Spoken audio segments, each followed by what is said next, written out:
Oh, you're wearing a hat. I'm not wearing my hat today. We would have been matching. Damn it. Oh, well, let's coordinate for next time. Yeah, that's good. Very excited that the Fratelli's got the brand new record coming out. Half Drunk Under a Full Moon. It's going to be dropping on I believe April 5th or something. Hold on a second. Where did my date go? April 9th. Looking forward to it. Pre-order it now wherever music is sold. Welcome to the show, John. What's happening, man? Hey, I'm good, thank you. Not a whole lot happening. Uh, No, it's yeah. What's every wh- First thing I want to ask you, what do you think about the British government and their whole plan on charging artists fees to do live streams now? Did you see this news that came out like today? no, no, tell me.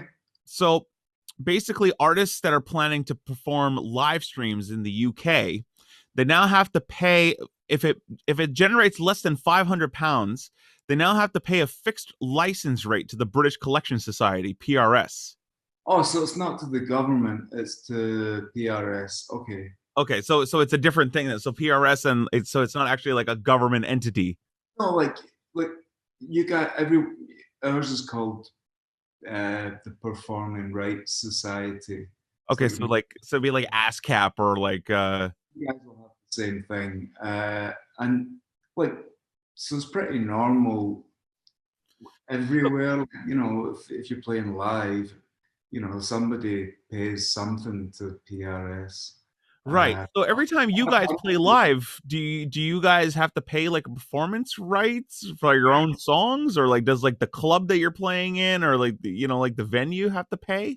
like venues from the smallest to the biggest venue have to pay uh, PRS for, or like you know, even if you own like a store or a coffee shop that Right. has music playing, like you have to pay money to PRS for that too. Like it sounds kind of a bit draconian, but Mhm. when you realize that it came out of, uh, you know, there was a need for it because for God knows how long musicians were typically not paid what they should be paid for playing on records, etc. So Yeah. I don't know the details of this thing. Maybe it's not good. I don't know. Yeah, they were just saying that, just to go on and sell tickets for a live stream, it's like if you're performing your own songs, but then you have to go and pay to play your own songs on top of having to pay to set up the whole live stream and the whole production that goes with it. It's just kind of odd. Well, you know what comes to mind in terms of just it's what stands out when it comes to the unfairness of that is probably just the fact that you're talking about people who have basically had their livelihood Right. um, just stopped dead in its tracks. And it's not just musicians; it's all the people around uh, musicians that make the whole thing work that people never Yeah. even ever see on. Everybody that, from people selling the beer to the merch peeps to all the local crew that it's Man, I don't know if is your podcast like on late at night because man, this bullshit like yeah. it's it's just it's wrong in so many ways that that not enough people have been compensated in the right way. Like Yeah. I get why the cancelling of all the events. Nobody's going to argue with that. It's the fact that there are so many people. Like I know too many people who just because of their sort of situation don't they just don't fall into a category where they can be compensated, and that's It's all kinds of yeah. wrong. It's just so weird where the line kind of gets drawn, and they're super blurry still.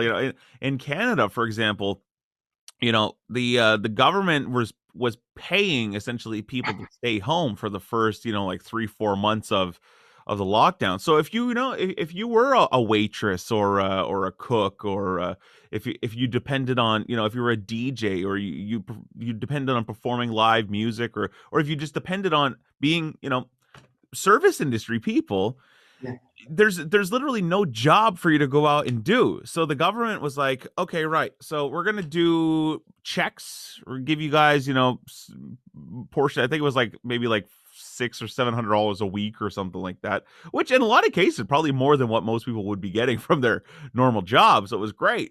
But once that well sort of dried up, it was sort of like, okay, things are looking better. Well, they opened up restaurants and then shit hit the fan.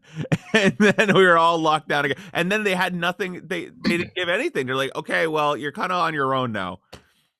You know what? This here, like, people were taken care of. Like, there was definitely the majority of people. It's not like they were just hung out to dry.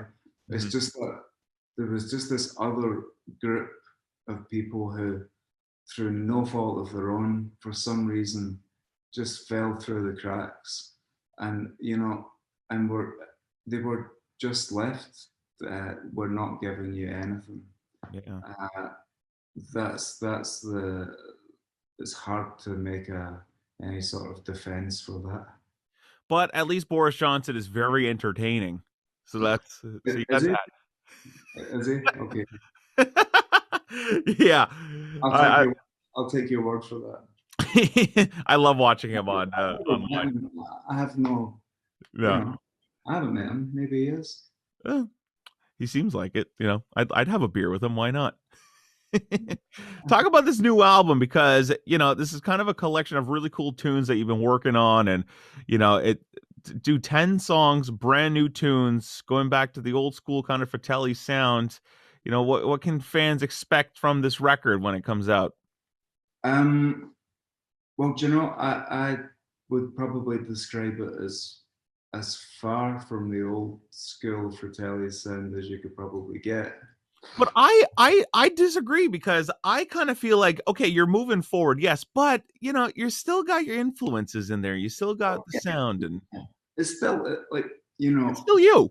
it's still us playing that stuff, and it's still us singing, and um, but yeah, the thing is, we made this record in the summer of 2019, Mhm.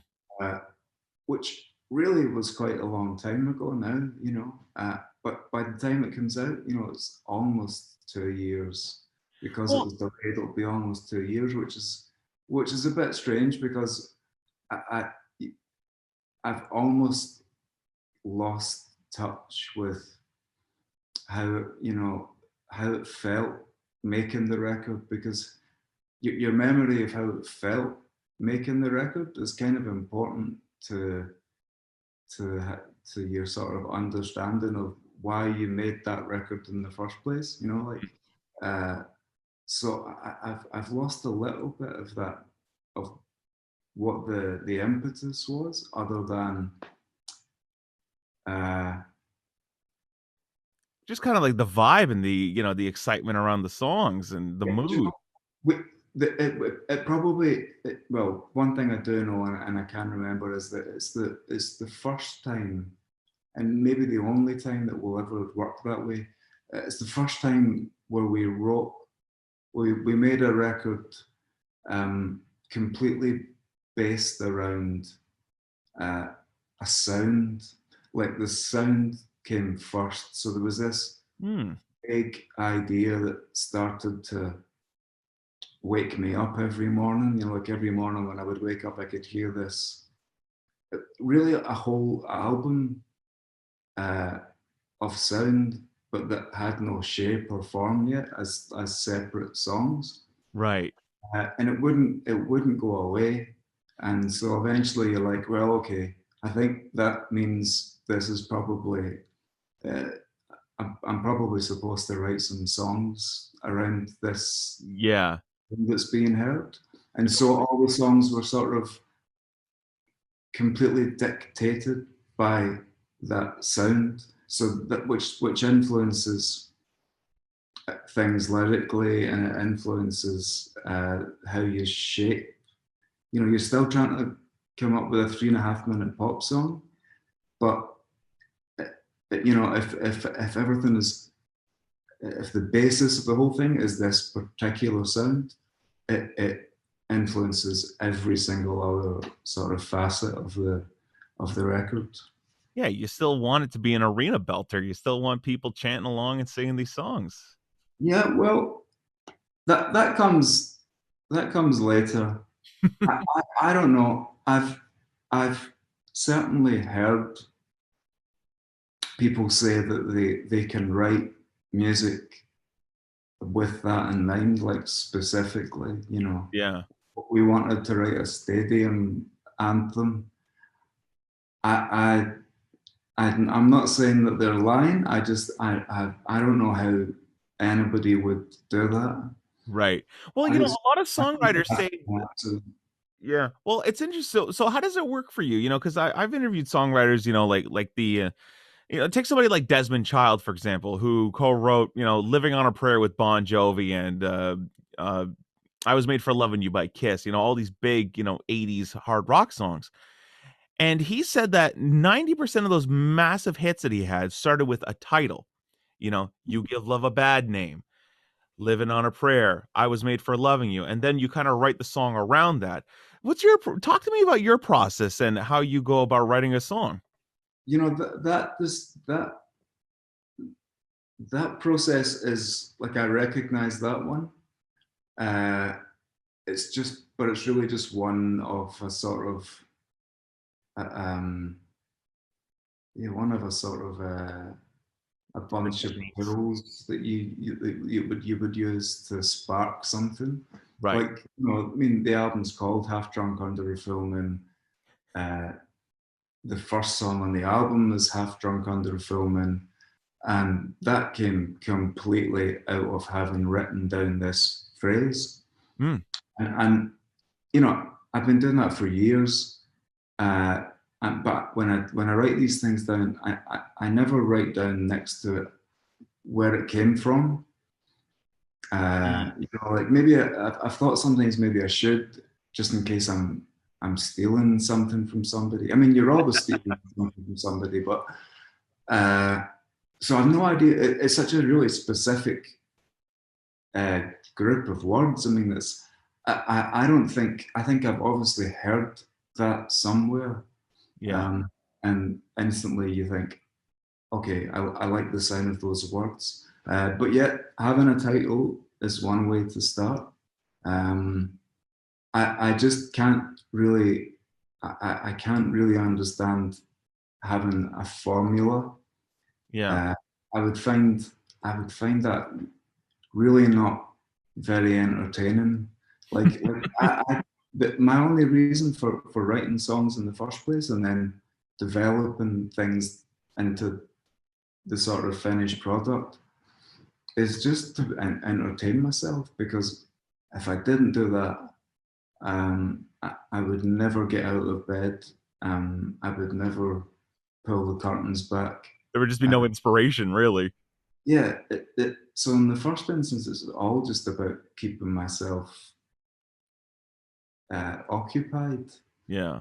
So like, uh, if I was working to a really specific formula all the time, I, I I don't think that would get me out of bed It would just anymore. sort of get dull, I'd think. It wouldn't. I, yeah, it wouldn't inspire me very Yeah. much. So, talk about the fact that these songs were written and recorded and, you said summer 2019. We're almost a year and a half later now. Do you look back and, listen to these songs and say, okay, we're like a year and a half, from recording this song originally or this music.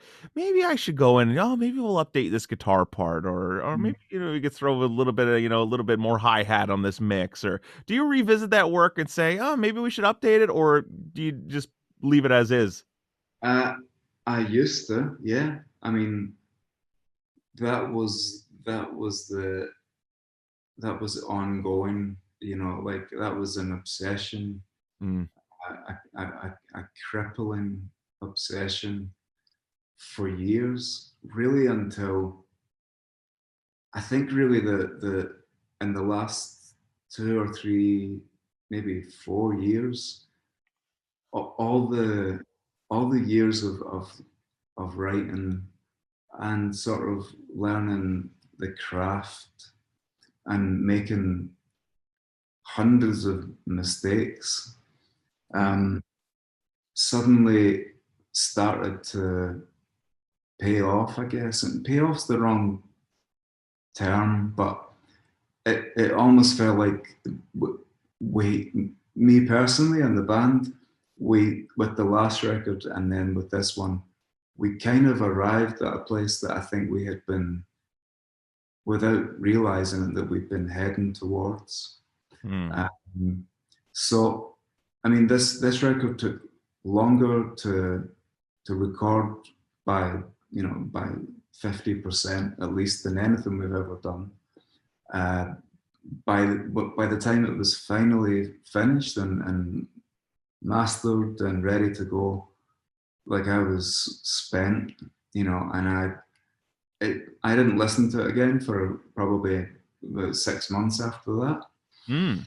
But when I did, um, I can't remember finding much that I thought, oh, I wish we had have just changed that tiny little thing. Which is not to say that it means we've made something perfect. Like it's not. It's so far from being perfect. It's just uh, it. I don't know. I just Listen, John, don't downplay it. If you feel like you made the White Album, just admit it. yeah. No, it's not that. It's just uh, that ability that we all have that. We're nobody's a bigger critic on you than yourself. Well, that's it. You're either your biggest fan or your biggest critic at the end of the day. And I don't think anybody's their own biggest fan. Like I think that's it's always the critic, and so like I'm no stranger to that. It's just I can't couldn't and can't think of a single thing we should have done differently. well, Which that's is great though, because if that's the case, then you probably did make something really good. just it doesn't mean that it's necessarily good, and it doesn't necessarily mean that people are going to like it. Yeah. It really just means that to my ears at least, it's pleasant to my ears, but it might not be to others.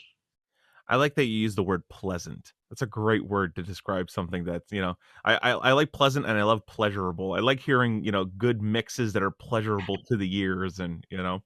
Yeah, those kind of mixes are they're hard to find sometimes.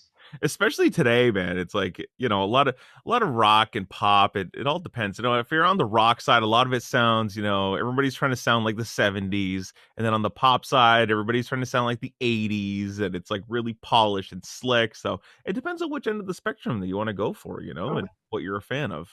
The only time I ever hear uh, what's going on with music is if I'm in an Uber, Yeah. uh, You're which not even sitting at home listening to Capital or I don't have a radio. Uh, I have nowhere that I would hear what's going on, and it's been the case for a really long time. When I do catch things, when I'm in a back of a cab, 9 times out of 10, uh, I just don't understand it. I think Mm. it's not that I dislike it, or it doesn't create like a sort of, Make you feel anything. it doesn't outrage me either. It just it's like I'm sitting looking at an equation. I'm just like, I don't know what that means. And with what I hear on radio in the back of cabs, I don't have Interesting. any. Yeah, I can't relate it to anything that I understand. So what do you listen to for pleasure when you're at home? Old school stuff? Do you know? For the last 3 or 4 years, I have basically stopped listening to music. Wow. And I don't think it's a coincidence that in that same time frame, I mean, since like 2015, the band made 3 records, and I made a record of my own. And for each of those records, all the songs that made the album in the end, there was a whole bunch that you wrote for it that didn't make it. So, like we've been really quite productive in these last 4 or 5 years, and I don't think it's a coincidence that that coincided with me not listening to music. Mm. Like my way of explaining that is just that it really was consuming me for 3 4 years on a daily basis. Mm. Just continually working on songs. It just wasn't leaving much space to want to, at the end of a long day doing that, want to listen to anything. But what I've noticed in the last sort of month and a half, and it's really been it's really been quite pleasant, to use that word again, is that I'm waking up really early in the morning.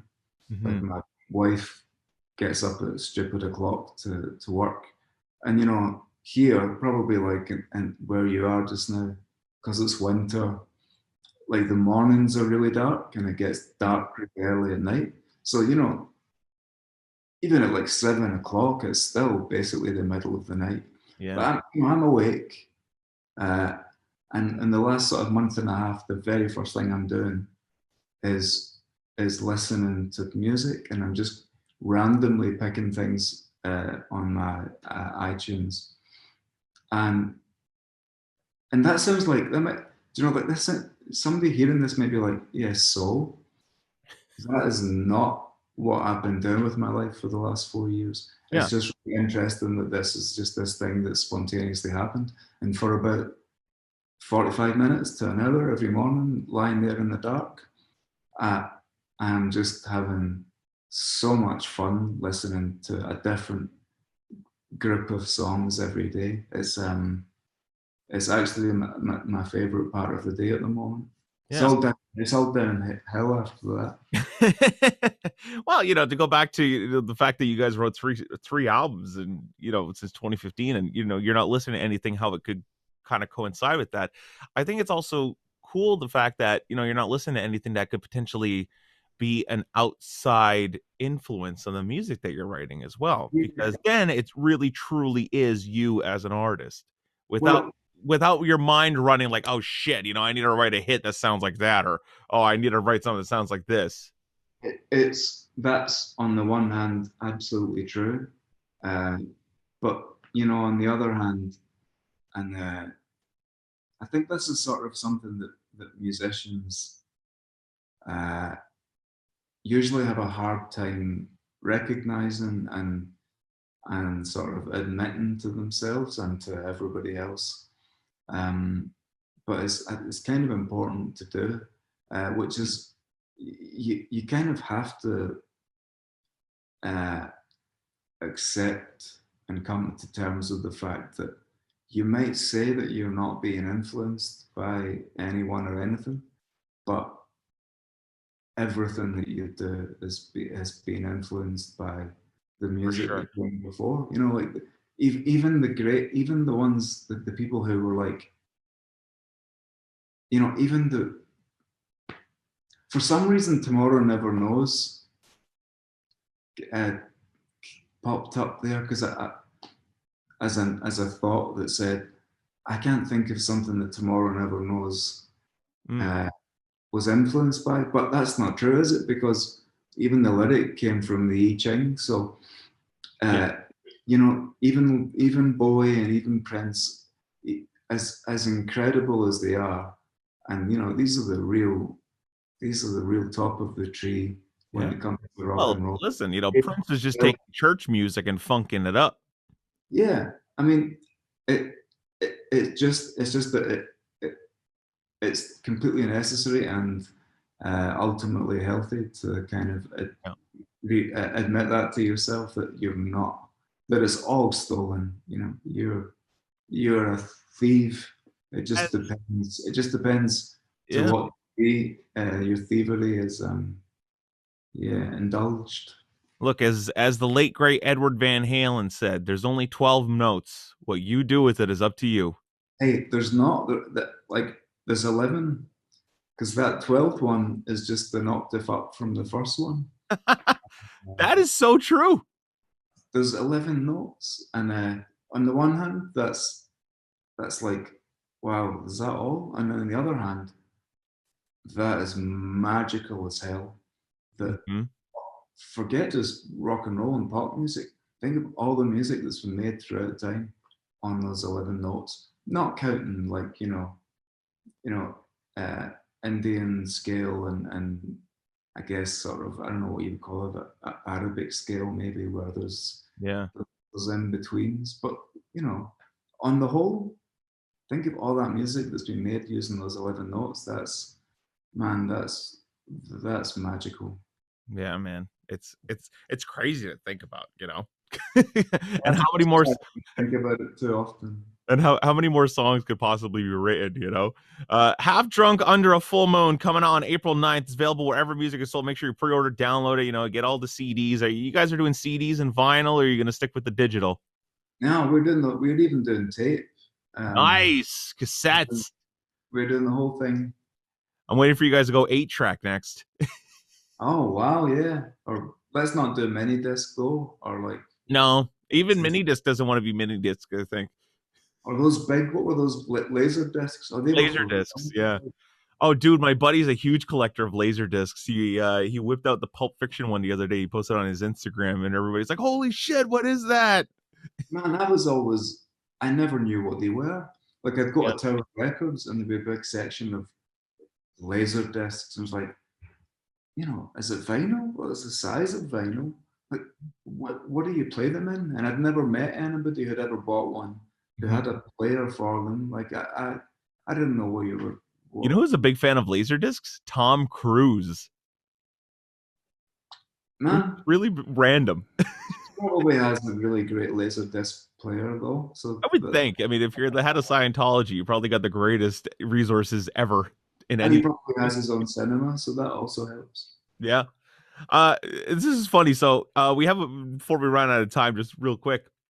I want to talk about the Chicago Blackhawks because your song has been used as their goal song for years now, and Yeah. the guy, so their goalie or Corey Crawford was their goalie when they won all those Stanley Cups. He's from the town over from us, Okay. which is kind of hilarious. So there's a bit of a Blackhawks connection there with the two of us. But the flip side to that is that somebody once sent me a link to a video, and I don't know where it came from or who made it, but basically it was like a news reporter who was going around like pretty much every other team uh, that isn't that aren't the Blackhawks Yeah. playing them on. He had his phone and he was playing them a snippet of that song and saying, do you guys know this song? And every single time, and instantly every person who was asked went, "Oh man, fucking hate that song." And I just man, I laughed, man. It was the funniest thing I'd ever been sent. That's Because hilarious. some of them were like, they took a minute to get it, Hmm. so listen, and then they would go, with dawn on them. Oh shit, man! Like, turn that off. So there's another side to that coin. Yeah, it's true. When you were writing that song, did you ever think or expect, like, oh my God, like every night in Chicago, thousands of fans would be singing along to this song? Of course not. I didn't think much of it at all. Yeah. Uh, Even when we recorded it, didn't think much of it. Um, it's one of those things that's somebody decided, and it Yeah. wasn't us. I'm sure you told the story so many times, but like I'm not familiar at all with like how that happened. So it's like, was it one of the players like into your band and like it was like they were like, hey, we should use this as our goal song, or was it like from a selection committee? Like, how does that happen? I don't know. I tend to think it's you'll never find the creation point of anything like that. You know, like in Europe, I don't know if it's the same in North America, but in Europe at the moment, and for the last few years, pretty much every sporting event, Mhm. uh, they'll use Seven Nation Army, Right. and people are just like they're singing along to it, but you know they're singing along to that hook, Mhm. just oh, you know, uh, and that's just it's an organic thing. You know, it's not like there was a committee and okay, yeah, I think this year we'll have said, you know, Yeah. it's and that's one of those nice things when it's nice when things happen that haven't been decided. Yeah. Did they tell you in advance, or did you just start getting like, nice checks from the royalties?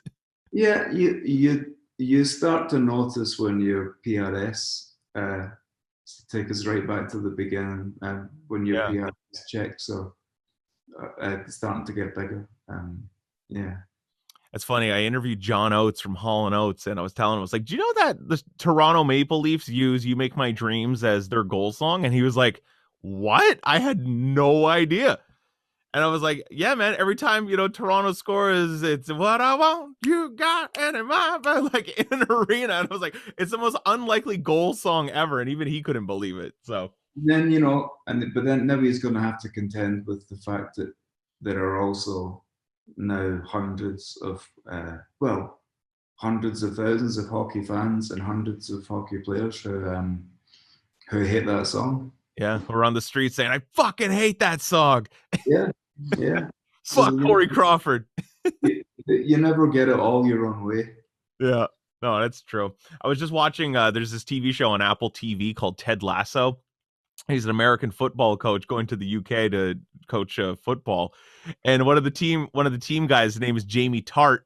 And every time he scores a goal, the crowds are singing like Baby Shark, but it's Jamie Tart do do do do do. What song is it though? There's a big song. It's called Baby Shark. It's got like 3 billion views. It was like it's a kid's song, Oh, but okay. it was in like some TV show or like one of those like kid TV shows, and it's the stupidest, most annoying song you've ever heard. And after this, if you go listen to it, I guarantee you won't stop singing it because it's just going to be Oh, stuck in your head. well, in that case, I'm not going to go and listen to it then. Baby Shark, man. It's a classic. Well, Mhm. Fratelli's brand new record, Half Drunk Under a Full Moon, is coming out on April 9th. You can buy it. They got cassettes, they got vinyl, they got the CDs, they got everything. And No laser disc though. Sorry. no layer. Sorry to disappoint people. Yeah. And catch them on the road when touring eventually comes back, once we get the vaccine and all that. And, Uh, God, who knows? you plan on hitting the road, big world tour, doing the whole circuit? As soon as we're allowed, you know, that's really that's one of the saddest things. You know, like we are in the really fortunate position where we're able to take the blow. You know, because even this year, you know, nobody really knows. But let's face it, it doesn't look good for most of this year for things like that either. Um, Yeah. Unless you live in Florida, and then there's no COVID in Florida. Nobody cares, yeah. But it's you know it's all the people who were supposed to come out on tour with you. Yeah. Man, for them, I would like to get out back out there as soon as we can. No, I hear you, man. Well, dude, it was so great to meet you and catch up. This is so great. I'm glad we were able to make this happen today. This was fun. Yeah, thank you, man. It's been a pleasure.